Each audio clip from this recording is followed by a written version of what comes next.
Hello प्यारे बच्चों, आप सब कैसे? मैं उम्मीद करता हूँ आप सब स्वस्थ होंगे, मस्त होंगे और जबरदस्त होंगे। आज मैं आप लोगों को बताऊंगा कि यदि त्रिभुज का एक भुजा इतना है और दूसरा भुजा इतना है तो आप एक्स का मान कैसे निकाल सकते हैं। सबसे पहले मैं आपको उदाहरण के माध्यम से समझा रहा हूँ। ये देखिए, मान लीजिए ये एक क्या है, ये एक त्रिभुज है। अब मान लीजिए इसका मान है 90 डिग्री और इसका मान है 65 डिग्री और इसका मान नहीं दिया हुआ है, तो आप इसका मान कैसे निकाल सकते हैं। इसके मान निकालने का तरीका बताऊंगा। यह बार बार एग्जाम में भी पूछा जाता है, बहुत हाई लेवल का क्वेश्चन होता है और ज़रूरी है। सिर्फ आपको 2 मिनट में मैं बता दूंगा। तो चलिए, सबसे पहले आपको पता होना चाहिए कोण ए बी सी का जो मान होता है, यानी तीनों कोणों, यानी जो तीनों कोणों का जो योग होता है वो होता है 180 डिग्री। ये हम भी जानते हैं और आप भी जानते हैं। अब देखिए यहाँ पर हम लोग क्या लिखेंगे, कोण ए प्लस कोण बी प्लस कोण सी बराबर कितना होता है 180 डिग्री। तीनों का योग होता है 180 डिग्री।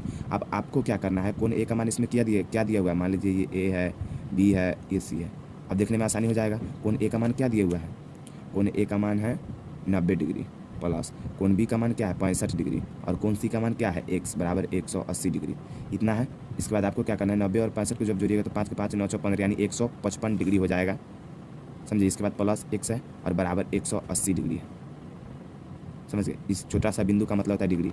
इसके बाद सिंपली आपको कुछ नहीं करना है। इसके बाद आपको क्या करना है, एक्स को इधर रखिएगा, उसके बाद 180 कीजिएगा, 180 डिग्री माइनस 155 डिग्री और बराबर 180 में से आप लोग क्या कीजिएगा, 55 को घटाइएगा।